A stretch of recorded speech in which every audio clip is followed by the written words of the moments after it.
तपाईहरुलाई छेक्नका लागि हाम्रो छाती तयार छ। कम्तीमा पनि एउटा धमाका दिनुपर्छ। कोही न कोही त यहाँ आँट गरेर आउनै पर्छ। देशको अवस्था राम्रो छैन, प्रशंसा गर्न लायक छैन देशको अवस्था। यत्रो संख्यामा युवाहरू बाहिर जाँदाखेरि अब हाम्रै पार्टीमा योगदानको मूल्य माग्न थालिसके साथीहरू सुन्नु न, 2 वर्ष भएको छैन मेरो योगदान छ भन्नुहुन्छ भनेपछि टिचर पनि एमालेको कांग्रेसको रासोपाको टिचर हुन्छ र? तर देश कसले चलाएको रहेछ भन्ने कुराको राम्रो हिन्ट हामीले पाएका छौँ। यताबाट घन्टी बजाउँदै आए, उताबाट लौरो ठटाउँदै आए, यिनीहरूलाई आउन दिनु भएन। हुन्न, अब त मल्टी पार्टी सिस्टम होइन, 2 पार्टी सिस्टममा जानुपर्छ, हामी नै जम्नुपर्छ, हामी नै समाउनुपर्छ, यिनीहरूलाई चाहिँ हटाउनुपर्छ भन्ने कुराको त सार्वजनिक अभिव्यक्ति नै आइसकेको छ नि। अब पद र गोपनीयताको शपथ खाएका छौँ, सबै कुरा सार्वजनिक गर्न मिल्दैन। राजनीतिक दलमा आएर उही हामी सरकारमा गएर गाली खाए जस्तै हो। तपाईँ पनि राजनीति गर्ने, यो राजनीति र सरकार हाम्रो समाजमा बदनाम भएको छ। सरकारमा जाने किन गएको, सरकारमा प्रतिपक्षमा बस्नु पर्दैन भन्नु गाली खाइयो। नेपालकै इतिहासमा सायद यति धेरै विदेशी मुद्रा डलरको थुप्रो राष्ट्र ब्याङ्कमा लागेको सायद पहिला थिएन होला। जति गाली खाए पनि, जति आलोचना सहे पनि, जतिसुकै चाहिँ घेराबन्दी भए पनि यो फेज त पार गर्नै पर्छ। एउटा राजनीतिक दल बन्न 70 वर्षसम्म लाग्दो रहेछ। यो त अझ धेरै हुन्छ आक्रमण। जबसम्म हामी तपाईँहरू जस्ता साथीहरूलाई पोलिटिक्सको मेन स्ट्रिममा ल्याएर कुनै ब्यागेज बिना, कुनै भर्ती गर्ने केन्द्र नबनाइकन हामी लाग्दैनौँ, तबसम्म हामीले तीर खानुपर्छ। तपाईँहरूलाई छेक्नका लागि हाम्रो छाती तयार छ। पोलिटिकल अपोइन्टमेन्ट र राजनीतिक नियुक्ति र भर्ती बन्द हुनुपर्छ, यो भागभण्डा बन्द हुनुपर्छ। तर ती मानिसहरू राजनीतिक दलको ढोका ढकढक्याउन जान चाहँदैनन्। अब त्यो योगदानको मूल्य फेरि नेताहरूको घर जग्गा बेचेर तिर्नेवाला होइन कसैले। कुनै नेताको सम्पत्ति घटेको तपाईँले सुन्नुभएको छैन होला, घट्दैन। अब तपाईँहरू लाग्ला तपाईँहरू पनि त भागभण्डामा पुग्नु भने 2 राजदूत लिएर त जानुभएको थियो भन्नु होला, होइन। म क्लियर गर्छु एउटा कुरा, यदि भागभण्डामा परेको भए हामी त्यो 2 नाम तत्काल क्याबिनेटमा पहिले बोकेर जान्थ्यौँ, प्रधानमन्त्रीले प्रस्ताव गर्नुहुन्थ्यो, हियर आर द नेम्स भनेर 2 नेम हामी ठ्याक्क राखिदिन्थ्यौँ। हामीले भागभण्डा गरेको होइन, 2 ठुला राजनीतिक दल बीच प्रतिस्पर्धा भएको छ। अब तपाईँ विचार गर्नुहोस्, अहिलेको मन्त्रीमण्डल हेर्नुहोस्, जेसुकै हेर्नुहोस्, सबै चिज हेर्नुहोस्, तर सरकारमा चाहिँ किन गएको भनेर गाली खान्छौँ हामी त। सरकारमा चाहिँ किन गएको, सरकारमा किन गएको भनेको पुराना राजनीतिक दलहरूसँग सँगै उभिँदाखेरि गल्ती केही नगर्दा पनि गाली खाने भए केही काम भएको रहेनछ।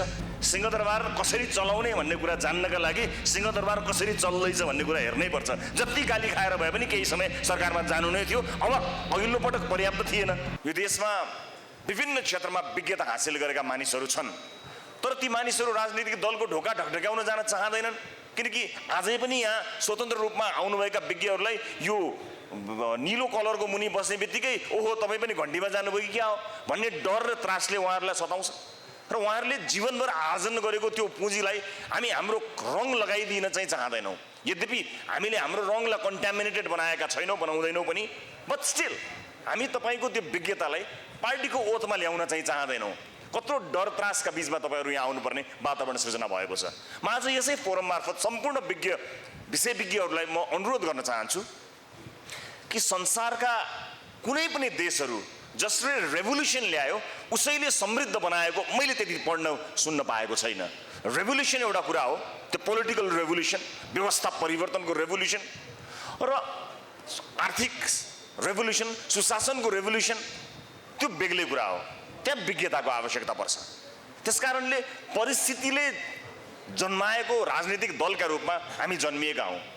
कहिलेकाहीँ तपाईँले हाम्रा क्रियाकलापहरूमा त्यो पोलिटिकल प्र्याक्टिसहरू पाउनुहुन्न, त्यो राजनीतिक अभ्यास पाउनुहुन्न, त्यसलाई अपरिपक्वता पनि भन्ने गरिन्छ। कहिलेकाहीँ कुनै एउटा बिन्दुमा त्यसलाई स्वीकार पनि गर्नुपर्छ।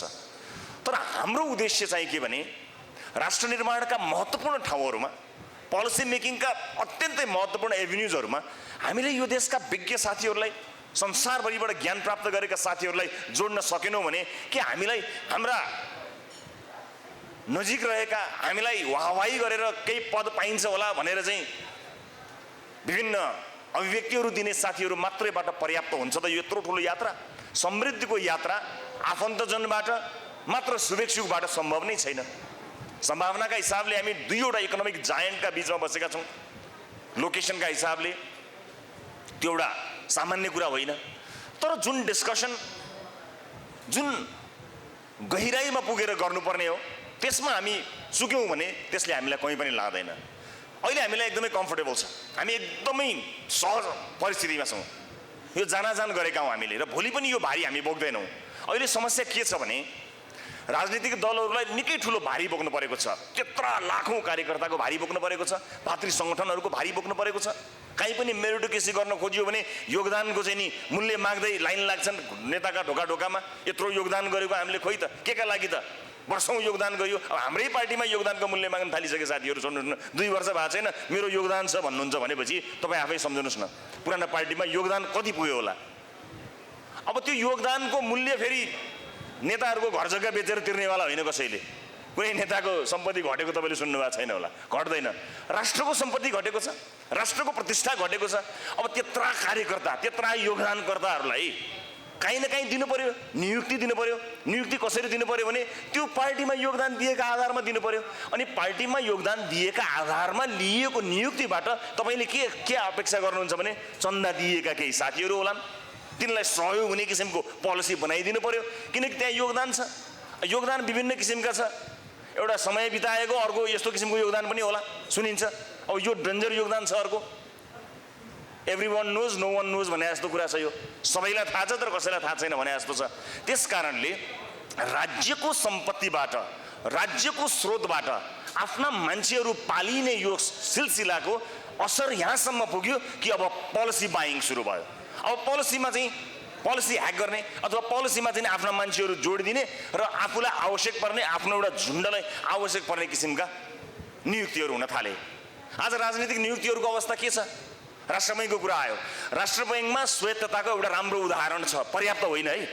कम्पेरिटिभली राष्ट्र बैङ्क एउटा यस्तो स्वायत्त निकाय छ, त्यहाँ पनि एउटा कोसिस त भएको थियो।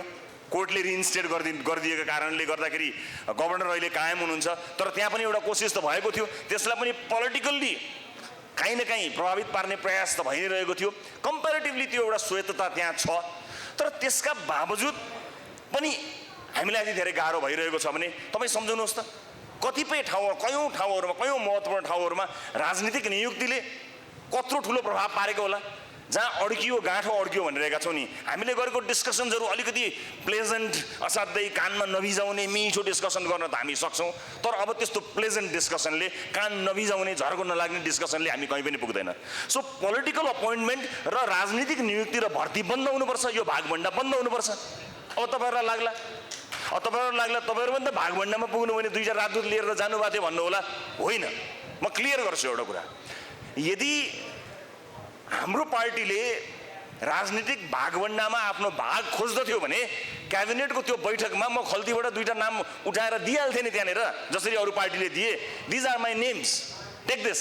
यो देशको राजदूत उहाँ, यो देशको राजदूत उहाँ भनेर के हाम्रो पार्टी र हाम्रो पार्टीका परिवारका मान्छेहरू राजदूत हुन लायक मान्छेहरू थिएनन् होला र?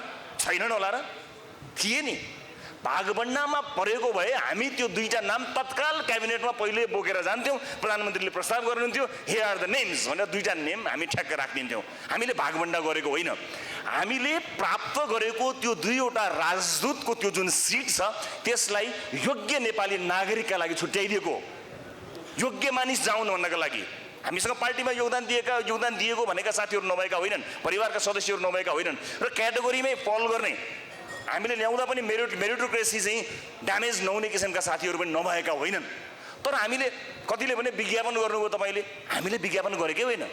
हामीले राजदूत बन्नका लागि यो क्राइटेरिया हुनुपर्दछ है, मुलुकलाई रिप्रेजेन्ट गर्ने किसिमले भनेर भनेको कुरा प्रचार भएको हो, हामीले विज्ञापन गरेको होइन र हामीले भाग लिएको होइन। यो कुरा म स्पष्ट पार्न चाहन्छु, किनकि भागभण्डाले के दिन्छ भन्ने कुरा हामीले बुझेका हौँ।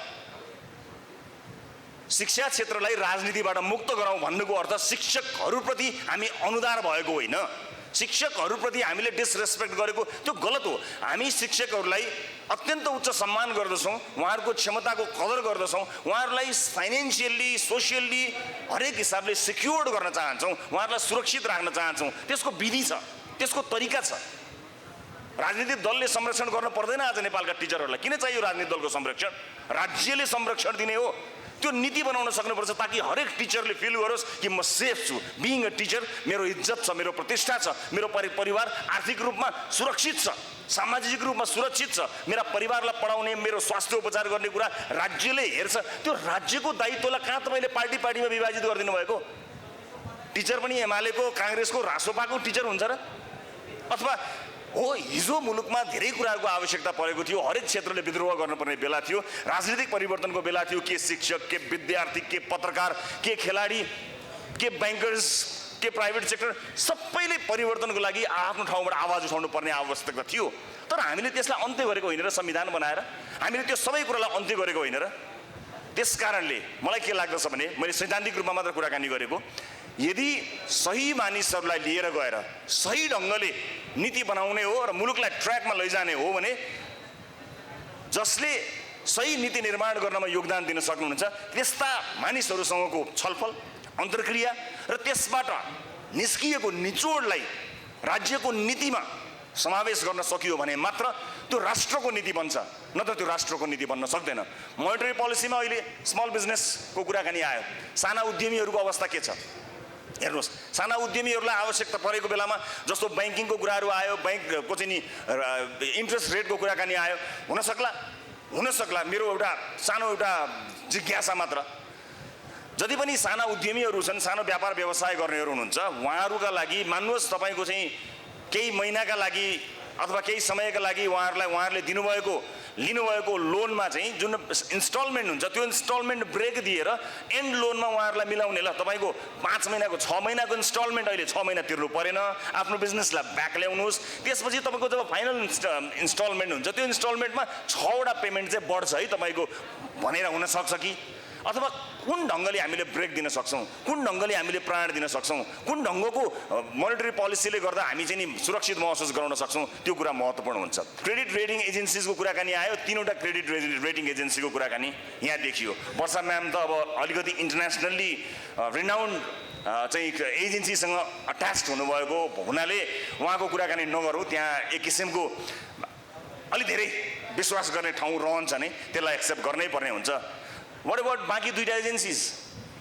बाँकी 2वटा एजेन्सिजहरूले जसले 50 करोडभन्दा माथिको चाहिँ लोनको चाहिँ क्रेडिट रेट गर्नुहुन्छ त्यसमा 49 करोड गरिदिएर अनि रेटिङ गर्ने एजेन्सिजहरू सबै मिलेर त्यसलाई चाहिँ सही गरिदिएको अवस्था पनि हुन सक्ला नि त।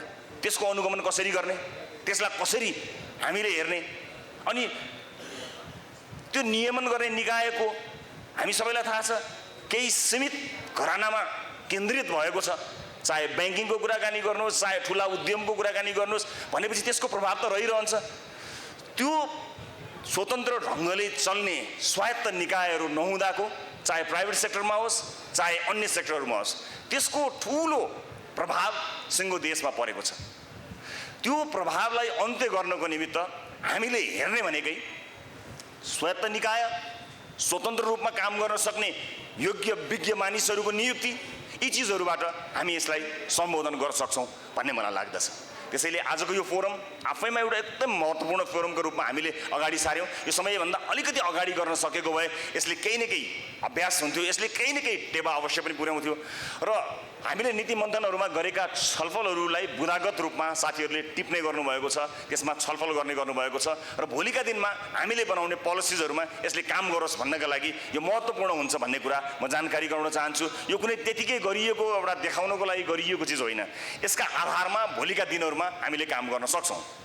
अब यहाँ कुरा आयो तपाईँहरू समितिमा हुनुहुन्छ, सरकारमा पनि रहनुभयो, खोइ त तपाईँहरूको भोइस खोइ त कहाँ पुग्यो भन्ने कुराकानी आयो। हामीलाई भोइस रेज गर्न साँच्चै समस्या छैन। भोइस तपाईँले समितिमा हेर्नुभयो भने भोइस रेज गरेको पनि सुन्नुहुन्छ, तर त्यो मिडियाका साथीहरूको लागि एउटा मटेरियल बाहेक के बन्न सक्दो रहेछ? त्यो मेटेरियलाइज हुन नसकेपछि यो अटोमेटिकली मिडिया मटेरियल मात्र बन्ने भएछ। के कारणले भने नम्बर्स, त्यहाँनिर आएर फेरि नम्बरले काम गर्यो। अब राजनीतिक भागभण्डामा समितिका सभापतिमा हाम्रो पार्टीको एउटा पनि नेतृत्व छैन।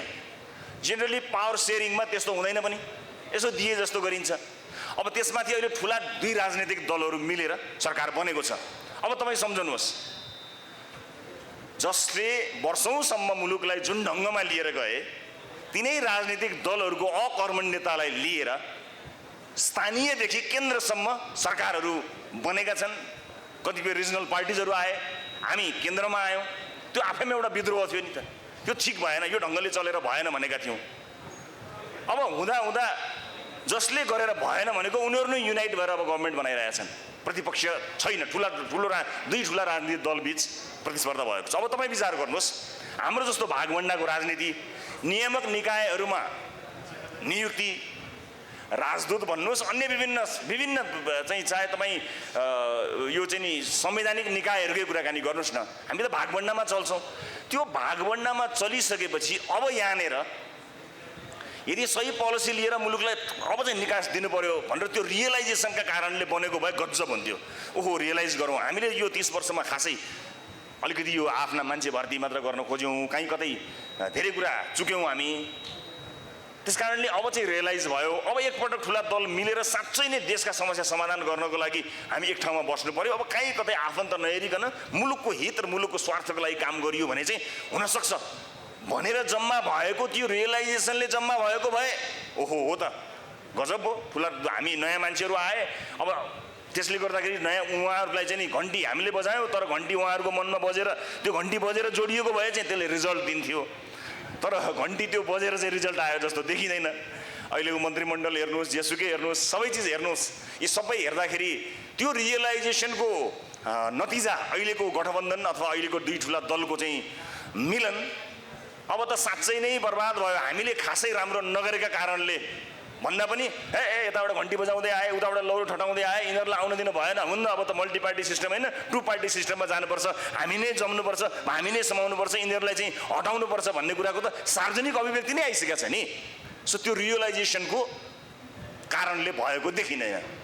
त्यसले गर्दा अझ बढी खतरा, जुन अघि तपाईँले देखाउनुभएको चिन्ता छ नि, अब के हुन्छ त भन्ने कुरा, अब के हुन्छ त्यही हुन्छ। जुन चिज अलि लुकेर भएको थियो अब खुल्लम खुल्ला हुन्छ। जुन भागभण्डालाई भागभण्डा होइन भनिएको थियो त्यो अझ बढी भागभण्डामा जान्छ। ढाड दुवैको चिलाएको छ, यु स्क्रैच, हात पुग्दैन, you scratch my back and I will scratch yours भने जस्तै हात त पुगेको छैन, त्यही हुन्छ। सङ्केत त्यस्तै देखिएको छ, नहोस्, शुभकामना छ।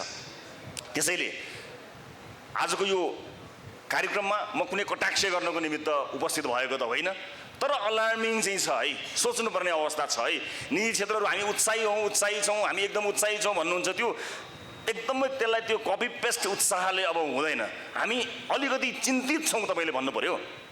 किन चिन्तित छौँ भन्नु पर्यो भने यहाँहरूलाई थाहा छ यतिका वर्षसम्म अवसर पाएका राजनीतिक दलहरूबाट जुन ढङ्गले मुलुक अर्थतन्त्रका हिसाबले तल परेको छ त्यसलाई कम्तीमा पनि एउटा धमाका दिनुपर्छ, कोही न कोही त यहाँ आँट गरेर आउनै पर्छ भनेर नयाँ राजनीतिक दलका रूपमा हामी आएका होइनौँ र आएका हौँ हामी।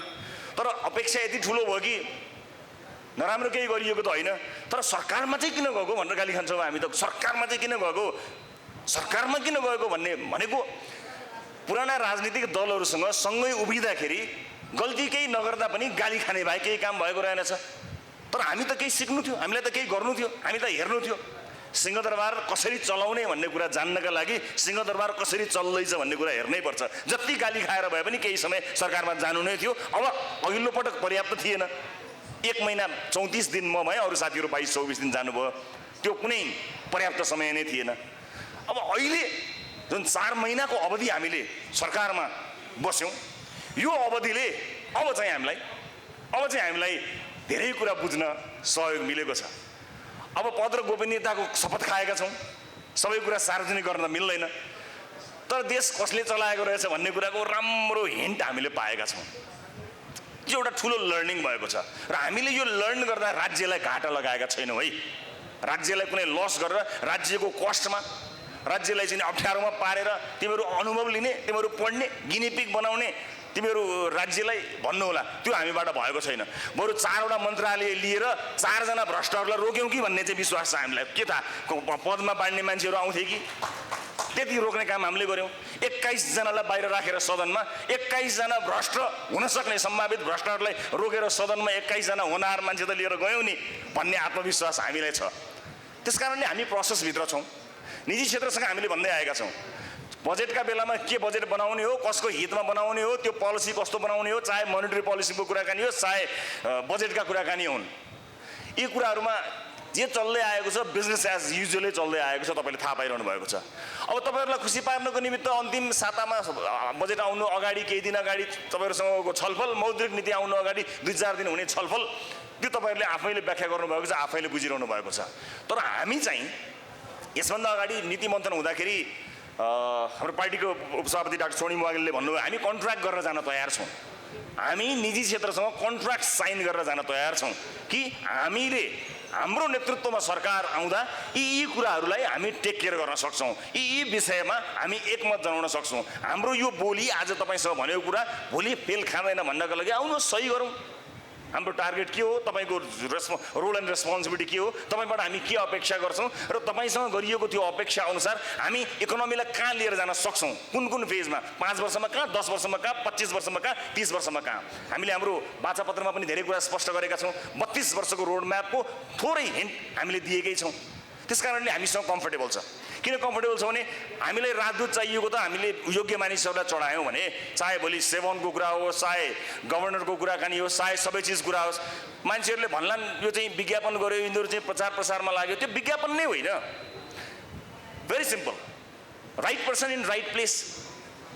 सही मान्छेलाई सही ठाउँमा लिएर जाने बित्तिकै त्यसले निकै ठुलो प्रभाव पार्छ। यो नीतिका साथ हामी अगाडि बढेका छौँ र अझै पनि म तपाईँहरूलाई बताउन चाहन्छु, रेभोल्युसनको लागि, राजनीतिक परिवर्तनका लागि अघिल्लो पुस्ताले दिएको योगदानको मुक्तकण्ठले प्रशंसा गर्नुपर्छ, नतमस्तक भएर श्रद्धा गर्नुपर्छ। तर संसारमा त्यस्तो बिरलै देखिएको छ कि जसले रेभोल्युसनको लागि काम गर्यो, जसले युगान्तकारी परिवर्तन गर्यो, उसैबाट समृद्धि, उसैबाट आर्थिक उन्नति, उसैबाट अन्य प्रगतिहरू प्राय सम्भव छैन। भर्खरै मैले सुनेको थाहा त छैन, शिक्षा मन्त्रालयमा हामीले शिक्षा क्षेत्रलाई राजनीतिबाट अन्त्य गर्नुपर्छ भने हो। शिक्षामा पोलिटिक्स भन्नु भएन, क्वालिटी एजुकेसनमा त्यो बाधक बन्यो। त्यस कारणले अलिकति मेरिटोक्रेसी लागू गरौँ, अलिकति राजनीतिबाट त्यो क्षेत्रलाई बाहिर ल्याउन सकियो भने, जुन अहिले एससीको चिन्ता हामीले गरेका छौँ, आज पनि चिन्ता गऱ्यौँ, अब अर्को 15 वर्षपछि पनि चिन्तै गरिरहने। यति % भयो, 50% पनि क्रस गरेनन् एससी पास गरेका मान्छे भनेर चिन्तै गरिरहने कि त्यसलाई मध्यनजर राखेर त्यो त अलार्म बज्यो, रातो साइन बज्यो त्यहाँ, अब एक्ट गर्न हतार भयो भनेर हामीले के गर्यौँ, यसलाई त्यो शिक्षकहरूको डिसरेस्पेक्ट होइन, उहाँहरूको असुरक्षा हुँदै होइन। हामीसँग जति भन्दा बढी, हाम्रो पोलिसीमा भन्दा बढी शिक्षकहरू कोही कुनै पोलिटिकल पार्टीबाट सुरक्षित हुनुहुन्न। म ग्यारेन्टीका साथ भन्न चाहन्छु, यो छोटो पिरियडमा यो कुरा व्याख्या गर्न म सक्दिनँ, तर त्यति धेरै महत्त्वका साथ हामीले सोचेका छौँ नीतिगत रूपमा। तर यसलाई राजनीतिक भागवण्डाको विषय बनाउनुभन्दा यसलाई चाहिँ अलिकति राजनीतिबाट मुक्त गराउने भन्ने कुरा हामीले लिएर गएका थियौँ। आज त्यो परिवर्तन भयो भन्ने मैले सुने। भनेको अन्य ठाउँहरूको पनि नियुक्ति त्यही भएर जान्छ। जब त्यसरी हामी जान्छौँ, जब हामीलाई हाम्रा कार्यकर्ताहरूलाई फिड गर्नुपर्छ, त्यस कारणले राज्यको स्रोतलाई परिचालन गरेर आफ्ना कार्यकर्ता र आफ्नो भोटर बैंक जोगाइरहनुपर्छ भन्ने मानसिकता भएसम्म परिवर्तन सम्भव छैन। राष्ट्रिय स्वतन्त्र पार्टीसँग त्यो ब्यागेज छैन र हुनेवाला पनि छैन, त्यो कुनै पनि हालतमा हुनेवाला छैन। त्यस कारणले तपाईँले हामीसँग देख्नुभएका साथीहरू यस्तै, आज यो मञ्चमा तपाईँहरू देख्नुभयो, हामी त यो देशको पोलिसी मेकिङमा, यो देशको नीति निर्माण तहमा तपाईँहरू जस्ता साथीहरूलाई देख्न चाहन्छौँ। तर एक्जिस्टिङ पोलिटिकल पार्टीमा तपाईँहरूको लागि स्थान छ, देख्नु भएको छ कहीँ? हाम्रो लागि सोध्नुहुन्छ भने तपाईँहरूको लागि बाहेक अरूलाई स्थान छैन। We are open. यो राजनीतिक दलमा आएर उही हामी सरकारमा गएर गाली खाए जस्तै हो, तपाईँ पनि राजनीति गर्ने। यो राजनीति र सरकार हाम्रो समाजमा बदनाम भएको छ। सरकारमा जाने किन गएको, सरकारमा प्रतिपक्षमा बस्नु पर्दैन भनेर गाली खाइयो, गरेर अनि गऱ्यौँ चाहिँ के त गएर के नराम्रो गऱ्यौँ भने त्यो त छैन केही पनि, तर किन गएको सरकारमा पनि जाने भन्नुहोस् त। राजनीति गर्ने, नेता बन्ने गाली खाने अवस्था हुन्छ। अहिले तपाईँहरू कत्रो ठुलो इज्जत छ, भोलि खुदा न खास्ता तपाईँहरू कुनै राजनीतिक दलमा पुग्नु भने फेरि तपाईँले गाली खाने क्रम सुरु हुन्छ। केही गल्ती गर्न पर्दैन, तपाईँले गाली खान सुरु गरिहाल्नुहुन्छ। कारण राजनीति कसले गर्ने भन्ने कुराको एउटा मानक समाजमा बनेको छ, त्यसले बाहेक अरूले राजनीति गर्नुहुन्न भन्ने छ, त्यसको इज्जत हुन सकेको छैन। नहुनुपर्ने कारण केही, तपाईँले केही गल्ती गर्नै पर्दैन, जस्ट जोइन द पोलिटिक्स। अनि भोलि बिहानको सूर्य उदाउने बित्तिकै तपाईँले थाहा पाउनुहुन्छ कि तपाईँ राजनीति, सर तपाईँ जतिको मान्छे पनि यस्तो हुनुहुन्न भन्ने मैले सोचेको थिइनँ भनेर आफन्तले तपाईँलाई भयङ्कर गाली गर्छ। जसरी हामीलाई सरकारमा किन सरकारमा जाने भनेर गाली गरेका छन्, गाली गरे जस्तो। तर हामी भन्छौँ योभन्दा बाहेक अर्को कुनै उपाय नै छैन। कुनै अमुक दलको नेताले जस्तो भन्छ त्यस्तै कुरा मान्नको लागि राजनीतिक नियुक्ति लिएर जाने हो कि तपाईँहरू जस्ता विज्ञ मान्छेहरूलाई सही ठाउँमा लिएर मुलुकको नीति फेर्ने हो? देशका सामु यही दुईवटा चोइस छ। त्यही दुईटा चोइस भएको हुनाले हामीलाई के लाग्छ भने जति गाली खाए पनि, जति आलोचना सहे पनि, जतिसुकै चाहिँ घेराबन्दी भए पनि यो फेज त पार गर्नै पर्छ। एउटा राजनीतिक दल बन्न 70 वर्षसम्म लाग्दो रहेछ। 2 वर्षमा राजनीतिक दल बनाउँदा यसको मूल्य तिर्नु पर्दैन र तिर्नुपर्छ। घरि के भन्छन्, नभएको कुरा भनिदिन्छन्, भित्रै पनि भनिदिन्छन्, बाहिरै पनि भनिदिन्छन्, भएको नभएको सबै भनिदिन्छन्। त्यो हाम्रो मूल्य हो, हामी तिर्न तयार छौँ। That's a price. Nothing is free, there is no free lunch भने जस्तै त्यो राजनीतिमा लागेको हाम्रो मूल्य हो, जसलाई हामीले छोटो अवधिमा पार गर्ने कोसिस गऱ्यौँ। यो त अझ धेरै हुन्छ आक्रमण। जबसम्म हामी तपाईँहरू जस्ता साथीहरूलाई पोलिटिक्सको मेन स्ट्रिममा ल्याएर कुनै ब्यागेज बिना, कुनै भर्ती गर्ने केन्द्र नबनाइकन हामी लाग्दैनौँ, तबसम्म हामीले तीर खानुपर्छ। तपाईँहरूलाई छेक्नका लागि हाम्रो छाती तयार छ।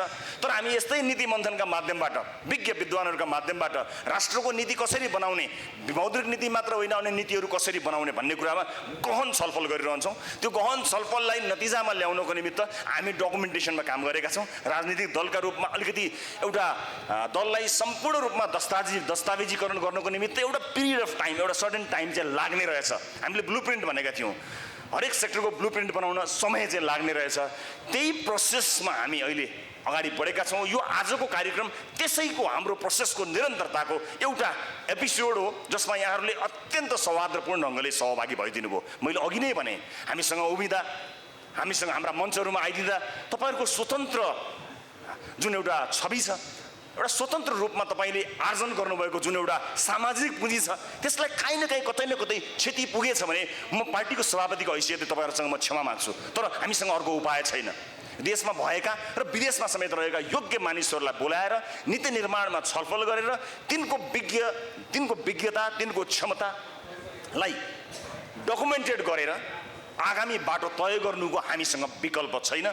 यसैले आज महत्त्वपूर्ण विचार राखिदिनु भएकोमा म यहाँ सबैलाई धेरै धेरै धन्यवाद दिन चाहन्छु।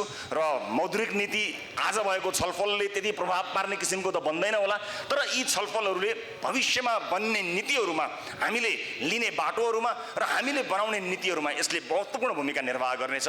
हामी तपाईँहरूले अभिव्यक्त गर्नुभएका यी उद्गारहरूलाई र तपाईँले दिनुभएको समयलाई रत्तिभर पनि खेर फाल्ने छैनौँ। हामी यसको सम्मान गर्नेछौँ। यसलाई वेल डकुमेन्टेड गरेर आगामी दिनहरूमा यिनलाई मार्गदर्शन, हाम्रो मौद्रिक नीति कस्तो हुन्छ, रासोपाले आफ्नो नेतृत्वमा सरकार बनाउँदा यसको मौद्रिक नीति कस्तो हुन्छ भन्ने कुरा आजको यो छलफल त्यो दिनका लागि उदाएको एउटा बिहानी हो। यो बिहानीमा यहाँहरूले आफ्नो महत्त्वपूर्ण योगदान दिनुभएको छ। त्यो योगदानको उच्च मूल्याङ्कन र कदर गर्दै त्यो खस्केको अवस्थामा त्यसलाई उकास्नको लागि तत्कालै गर्नुपर्ने कुराहरूमा चाहिँ हामीले गर्न सक्ने जति पनि नगरेका हौँ कि भन्ने एउटा टिप्पणी अहिले भइरहेको छ। मैले अघि भनिहालेँ, मध्यमकालमा लङ टर्म अथवा medium term sources of economic ग्रोथमा राम्रो पहल कदमीहरू छ, तर तत्कालको नैराश्य, तत्कालको शिथिलता चिर्नको लागि चाहिँ फिस्कल पोलिसी जेठ 15 को बजेटले अझ केही गर्न सक्थ्यो कि, करका दरहरू चलाएर हुन्छ कि इत्यादि चाहिँ हामीले त्यो कन्फिडेन्स दिन सक्थ्यौँ कि भन्ने एउटा टिप्पणी छ। अब मौद्रिक नीति चाहिँ त्यसको परिपूरकको रूपमा आउने भयो। वित्तीय नीतिले गर्न नसकेका वा ठाउँ रहेका चिजहरूमा मौद्रिक नीतिले परिपूरकको रूपमा आएर त्यो शिथिलतालाई चिर्न केही गर्न सक्छ कि, कर्जाको कुराहरूमा, ब्याजदरका कुराहरूमा, विभिन्न ऋणीहरूको ब्यालेन्स सिटलाई अलिकति सजिलो बनाइदिने कुराहरूमा चाहिँ मौद्रिक नीति मार्फत हामीले केही सम्बोधन गर्न सक्छौँ कि भनेर अहिले आम सरोकारवालाहरूले चासोको रूपमा पनि यो क्षेत्रलाई हेरिरहेका छन्। त्यसैले क्रेडिटलाई, यो कर्जा जुन राष्ट्र बैङ्कको नीति मार्फत, कमर्सियल बैङ्कहरू मार्फत प्रवाह हुन्छ, यसलाई उत्पादनमुखी क्षेत्रमा कसरी डोर्याउने एउटा विगत 20 वर्षदेखि हामीले अलिकति बाटो बिराएको हो र डिस्टिङ्ग्विस्ड प्यानलिस्टहरूले यसमा टिप्पणी पनि गर्न सक्नुहुन्छ। नरबहादुरजी त एक्जिक्युटिभ डाइरेक्टर नै हुनुहुन्थ्यो। विगत 20 वर्षको आँकडा हेऱ्यो भने हामीले यो रेमिटेन्सको बलमा अर्थतन्त्रमा खेलो पैसा खन्याएकै हो। अङ्ककै रूपमा हेर्ने हो भने करिब विगत 20 वर्षमा औसत हरेक वर्ष 20% को औसत वृद्धि दर छ कर्जाको, र कर्जाको स्टक अहिले अर्थतन्त्रको आकारको अनुपातमा झन्डै 100%। त्यो दक्षिण एसियाली क्षेत्रमा नै असाध्यै धेरै हो। इन्डियामा को पनि जम्मा 50-55%, अन्य देशहरूमा पनि त्यस्तै 50-55 को हाराहारीमा छ। नेपालमा private sector credit as a share of GDP लगभग 100%। अर्थतन्त्रको आकार जति छ त्यति नै कर्जा प्रवाह भएको छ। तर त्यत्रो रूप चाहिँ सहजतापूर्वक खन्याइएको कर्जा कहाँ गयो? भनेर अहिले खोतल्दाखेरि घर जग्गामा गएको देखिन्छ, आयातमा गएको देखिन्छ, सेयर बजारमा गएको देखिन्छ, तर उत्पादन बढाउने क्षेत्रहरूमा चाहिँ जानुपर्ने हदसम्म नगएको हो कि त्यसैले हाम्रो आर्थिक वृद्धि चाहिँ रियल ग्रोथमा चाहिँ 4-5%, मुद्रास्फीति समेत जोड्दाखेरि 10-11%। अब यो हरेक वर्ष अर्थतन्त्र चाहिँ 10-11% को नोमिनल ग्रोथ हुने, कर्जाको वृद्धि चाहिँ 20% हुँदाखेरि यो डाइभर्जेन्स देखियो। अर्थतन्त्रको वृद्धिको अनुपातमा कर्जाको फ्लो भइ नराखेको। 20 वर्षको वार्षिक वृद्धि भनेको 3.5 वर्षमा त्यो डबल हुँदै जाने हो। 7 वर्षमा 4, 11 वर्षमा 8 गुणा, 14 वर्षमा 16 गुणा गर्दाखेरि 20 वर्षमा त त्यो कर्जाको पुल झन्डै 50-60 गुणाले बढ्यो। अर्थतन्त्र चाहिँ 10% ले वृद्धि हुँदा पनि त्यो 7 वर्षमा डबल भयो, 14 वर्षमा 4 गुणा भयो र 21 वर्षमा 8 गुणा मात्र भयो। त्यसैले यो डाइभर्जेन्सले पनि कोभिड पछि जब राष्ट्र बैंकले चाहिँ अलिकति ब्रेक लगायो यो कर्जाको फ्लोमा, अर्थतन्त्रमा आएको शिथिलताको एउटा कारण त्यो पनि हो। त्यसैले यसलाई पनि अब अलिकति रिभ्यू गर्नुपर्ने अवस्था छ र त्यो 20% को क्रेडिट फ्लो सन् 2015-16 देखि अथवा त्योभन्दा अगाडिदेखि नै जुन चर्केर गयो, त्यसको एउटा अर्को कारणमा बैंकिङहरूलाई मर्ज गर्न बाध्य बनाइएको एउटा हाइपोथेसिस त्यो पनि छ। त्यसमा पनि पछि समय रहेमा नीतिगत कुरामा हामी जाने नै छौँ। त्यसैले यो पुराना रोगहरूलाई पनि सच्याउनु छ, अहिलेको तात्कालिक शिथिलतालाई पनि हामीले चिर्नु छ र अलि बिग इस्युजहरू राष्ट्र बैंकले हेर्नुपर्ने ठुला इस्युजहरू जस्तो भारतसँगको हाम्रो पेग 100 भारु बराबर 160 नेपाली रुपियाँ भएको झन्डै 30 वर्ष नागिसक्यो। त्यो पिरियडमा भारतको प्रोडक्टिभिटी र नेपालको प्रोडक्टिभिटीमा पनि ठुलो डाइभर्जेन्स आइसकेको छ।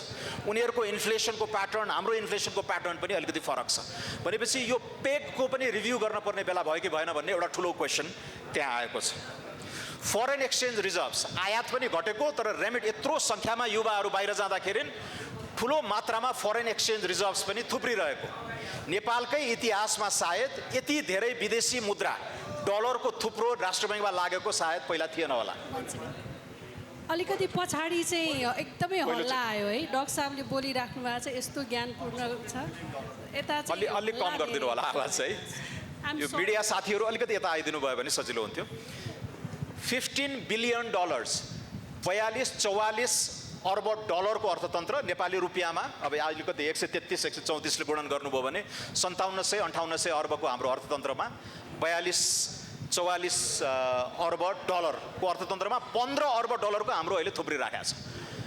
कहिलेकाहीँ धेरै डलर थुप्रिनु आफैमा त्यो राम्रो नहुन पनि सक्छ, किनकि त्यो युज नभएर आइडल बसेको रिसोर्स हो।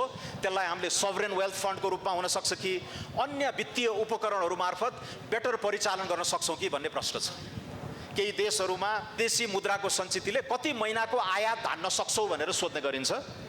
हाम्रो हकमा अहिले 15-16 महिनासम्म पुगिसकेको छ। लगभग 4-5 महिनाको आयात धानेपछि चाहिँ अलिकति रेड फ्ल्यागहरू, अलिकति खतराका घन्टीहरू बज्छ भनेर हामी भन्छौँ। हामी कहाँ 15 महिनाको आयात धान्न सक्ने थुप्रो भइसकेको छ। यसलाई अझ राम्ररी सदुपयोग गर्न सकिन्छ कि? त्यसैले यसमा पनि अलिकति लङ टर्म बिग पिक्चरका बहसहरू चाहिँ हामीले आज भ्याइँदैन होला, तर केही साथीहरूले छुन चाहनुभयो भने त्यसमा पनि हामी जान सक्छौँ। धेरै लेजिस्लेटिभ रिफर्महरू पनि थातिरहेका छन्। आज धेरै सांसदज्यूहरू यहाँ हुनुहुन्छ। बाफिया नै अहिले चाहिँ संशोधनको क्रममा छ। यसलाई कुन दिशातिर लाने, ब्याङ्किङ सेक्टरको यति महत्त्वपूर्ण वित्तीय नियमनको त्यो भूमिका जुन राष्ट्र बैंक मार्फतै गर्छौँ हामीले, त्यसलाई कसरी समयानुकूल बनाउने, कसरी आधुनिकीकरण गर्ने भन्ने प्रश्न पनि एकदमै महत्त्वपूर्ण छ। 2019 कि 20 सालदेखि हामीले विदेशमा लगानी गर्न प्रतिबन्ध लगाएका छौँ। त्यति बेला विदेशी मुद्राको असाध्यै स्क्यार्सिटी हुने, बल्ल बल्ल गोर्खा पेन्सनबाट वा विदेशीले दिएको अनुदान मात्रै हाम्रो आधार हुन्थ्यो, निर्यात त्यति थिएन। अहिले रेमिटेन्सले गर्दाखेरि विदेशी मुद्राको सञ्चित एकदम बढेको छ।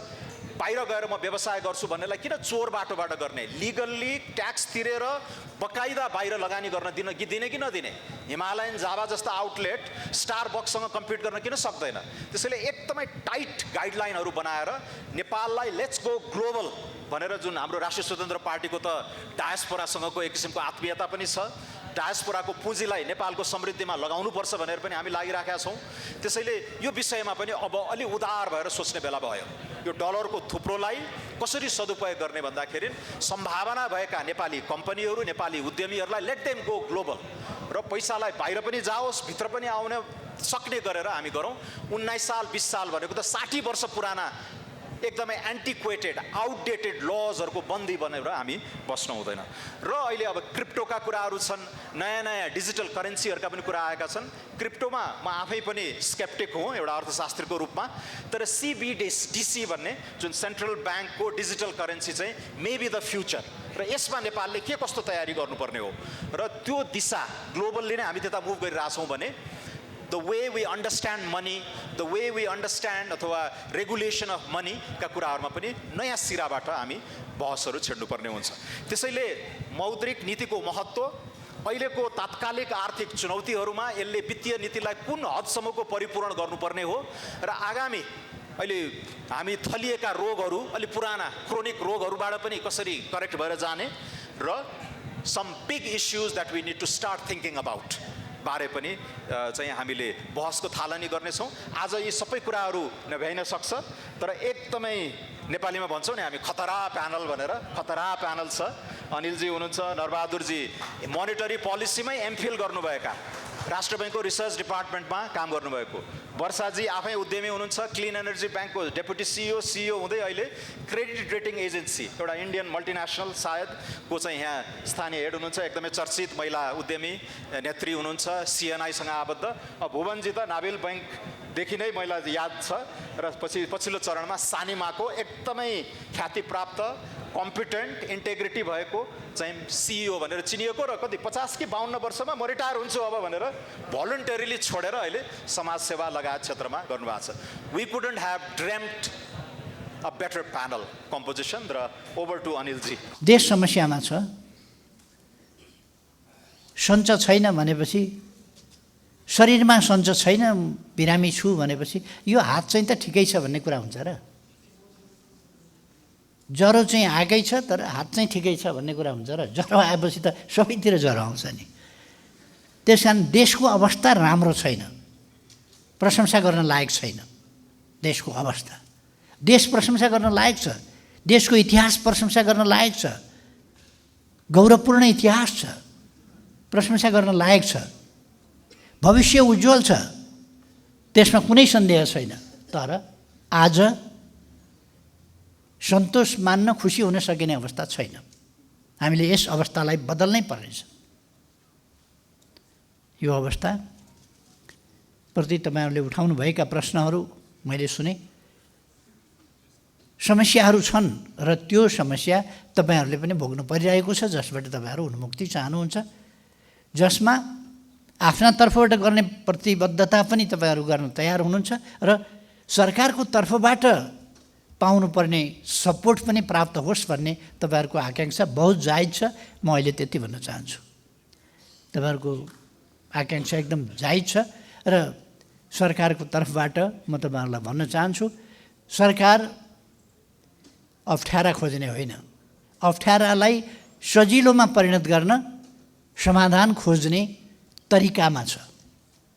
त्यसर्थ तपाईँहरू यसमा ढुक्क हुनुभए पनि हुन्छ।